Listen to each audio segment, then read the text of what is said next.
This is your boy Noxie, baby. Woo! And your man D-Lo from Rincon de Armas. Today, Let's go. We are blowing off this VRF 14.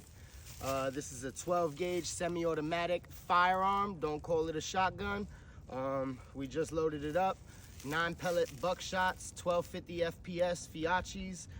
We're gonna give it the first shots. I'm not gonna hold it to my face like an asshole and knock myself out. I'm gonna hip fire it, make sure the thumb is over the front of the barrel, make sure we hold this super secure, and we're gonna fire it for the first time today. Let's give it a shot. Oh, all right, so this right here, first time I'm gonna shoot it. You've seen some pictures of it on my Instagram. It's a G-Force Arms GF2P. And man, I really just got this thing. It was not donated. I bought it because it was 120 bucks. When have you seen a shotgun at 120 bucks in this day and age?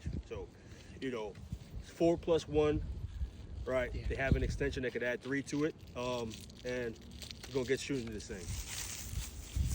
So this way. All right, so first shot's coming in.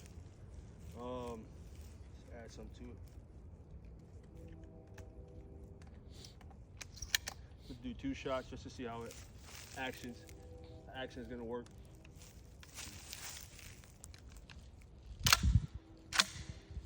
All right, live. Ears good? Yep, go ahead.